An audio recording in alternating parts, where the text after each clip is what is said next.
নমস্কার, শান্তনু হাজরা বলছি। খবর পাওয়া গেল যে একটা আস্ত ট্রেন হাইজ্যাক হয়েছে।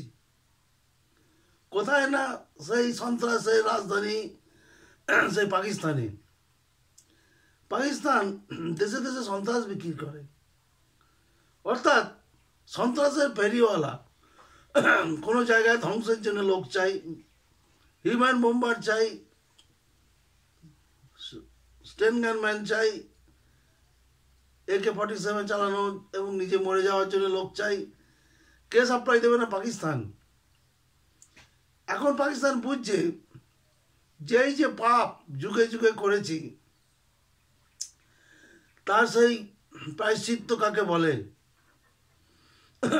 আমেরিকা বরাবর পাকিস্তানকে মদত দেয়, কিন্তু আমেরিকার ম্যানহাটান হচ্ছে একটা আন্ডারগ্রাউন্ড বাজার, বিশাল বাজার, পৃথিবীর সবচেয়ে বড় বাজার। সেখানে বোম ব্লাস্ট করিয়েছিল যে ছেলেটি, তার নাম ছিল রামাদিন, তার বাড়ি ছিল পাকিস্তান। লাদেনকে গড়ে পিটে নেওয়া হয়েছে পাকিস্তানে, পাওয়া গেল সেই পাকিস্তানে। তো পাকিস্তান হচ্ছে গিয়ে দুটো গোষ্ঠী হয়েছে পৃথিবীতে। একটা শান্তিকামী মানুষ, শান্তিকামী বললে ভুল হবে, এখানেও অনেক অশান্তিকামী আছে। আর এটা হচ্ছে গিয়ে পাকিস্তানপন্থী সন্ত্রাসী মানুষ। গোটা বিশ্বটাকে তারা ধ্বংস করে দিতে চায়, নিরীহ মানুষকে গুলি করে মেরে দিতে চায়। এবং কখনো কখনো এরা বিশাল আকার নেয়, বিশেষত লাদেনের আমল। লাদেন যখন এই সন্ত্রাসী এই মুসলিমদের একটা স্বর্গরাজ্য, একটা জন্নত প্রতিষ্ঠা করতে চাইছিল, তখন লাদেনের হাতে বিশাল ক্ষমতা। তা লাদেন চাইছিল যে একটা অ্যাটম বোম, এই অ্যাটম বোম তারা যদি পেত, পৃথিবীর ভালো ভালো জনপদ তারা নষ্ট করে দিত। পাকিস্তানের অ্যাটম বোম আমেরিকাই তৈরি করে দিয়েছিল। তারপর যখন দেখলো এই লাদেন বোম, এই অ্যাটম বোম লাদেনের হাত ঘুরে তাদের উপরেই চাপানো হবে, তখন তারা অ্যাটম বোম তো রাখলেই হয় না, তার নিত্য নতুন তার ডেভেলপমেন্ট চাই, তাকে ব্যবহারযোগ্য করা, তাকে নানান রকম ক্ষেপণাস্ত্রের মাধ্যমে পাঠানো। তার চারিধারে আয়রন ডোম বেরিয়ে গিয়েছে, এয়ার ডিফেন্স সিস্টেম বেরিয়ে গিয়েছে। তাহলে অ্যাটম বোম রাখলেই হয় না, কোনো প্রযুক্তি রাখলে হয় না, নিত্য নতুন তার আপডেট দিতে হয়। তা আমেরিকা সেই থেকে অ্যাটম বোমের আপডেশন যেটা পাকিস্তান করতে চাইছিল সেটা বন্ধ করে দিয়েছে। এবং আজকে পাকিস্তান তার অ্যাটম বোম নিয়ে বসে আছে, ব্যাস, কিন্তু কিছু করার ক্ষমতা নেই। ভারত কিন্তু পারে, ভারত কিন্তু তার ব্রহ্মস ক্ষেপণাস্ত্রের মাথায় অ্যাটম বোম বসিয়ে রাখতে পারে। পৃথিবীর যে দেশ বলবেন সেই দেশকে ফাটিয়ে নিয়ে আসতে পারে, সেই ক্ষমতা রাখে বলেই ভারত আজ পৃথিবীতে চতুর্থ বৃহত্তম শক্তি। আজকে ভারতের আয় বেড়েছে, সবটাই হয়েছে গায়ের জোরের জন্য। লোকে বলে যে গায়ের জোর হলেই তো সব পাওয়া যায় না, কিন্তু গায়ের জোরটাও একটা বিরাট জিনিস। এবং এই গায়ের জোরটা এসছে আমাদের মেধা থেকে। আমাদের দেশের যারা বিজ্ঞানী, যারা টেকনোলজি ম্যান, তারা এই দেশটাকে এইভাবে তৈরি করেছে। আমরা এক সময় ছিলাম ক্ষুধার রাজ্য, ক্ষুধার দেশ। সিনেমা তৈরি হতো, অশনি সংকেত, চাল দাও, ফ্যান দাও, ভাত দাও। সত্যজিৎ রায়ের মতো পরিচালকরা এই ফ্যান দাও করেই বিশ্ব সিনেমার শ্রেষ্ঠ আসনে বসেছিলাম।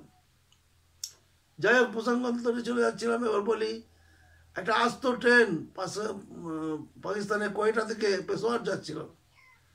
এই সেই পেশোয়ার, অখণ্ড ভারতের শেষ প্রান্ত, খান আব্দুল গফ্ফরের জায়গা গান্ধী বলা হতো, যাকে সীমান্ত গান্ধী বলা হতো। রবীন্দ্রনাথ বলতেন, শৈশবই চাইতাম যে গরুর গাড়ি করে কলকাতা থেকে পেশোয়ার যাব। তার কারণ হচ্ছে কি, শেরশাহ প্রতিষ্ঠিত যে GT road, grand trunk road, Kolkata থেকে গোটা ভারতবর্ষের উপর দিয়ে গিয়ে পাকিস্তানের ভিতর দিয়ে গিয়ে পেশোয়ার অবধি গেছিল। এই পেশোয়ার অবধি রবীন্দ্রনাথ গরুর গাড়ি চালাতে চেয়েছিল শৈশবে। সেই পেশোয়ার যাচ্ছিল। এই পেশোয়ারটা বালুচিস্তানের মধ্যে পড়েছে। বালুচিস্তানটা কি? না পাকিস্তান যখন সৃষ্টি হয় তখন পাকিস্তানে তো কোনো সংস্কৃতি ছিল না, মুসলমানি সংস্কৃতি। এরা করেছিল পাঞ্জাবের পি, আফগানিস্তানের এ, কাশ্মীরের কে, এইভাবে পাক তৈরি করেছিল। আর বিভিন্ন স্থান নিয়ে স্থান পাকিস্তান তৈরি করেছিল। কিন্তু পাকিস্তানকে গান্ধী একটু সাপোর্ট করাতে, মহাত্মা গান্ধী পাকিস্তান নিরীহ গো বেচারা মানুষের প্রতি একটা সন্ত্রাস নামিয়ে এনেছিল। কেন নামিয়ে এনেছিল? যেমনি ভারতবর্ষ হয়েছিল, ভারতের যে নিজামরা ভারতের সঙ্গে সংযুক্ত থাকবো বলছিল, আমরা আলাদা বৈশিষ্ট্য রেখেছি, স্বাধীন দেশ থাকবো। কাশ্মীর বলছিল আমরা স্বাধীন থাকবো, গোয়া, দমন, দিউ এরাও বলছিল আমরা স্বাধীন থাকবো। কিন্তু তখন তদানীন্তনের শ্রেষ্ঠ লৌহ পুরুষ বল্লভভাই প্যাটেল উনি কিন্তু এগুলো সব দখল করে নিয়েছিলেন। একই ঘটনা পাকিস্তানেও হয়েছিল।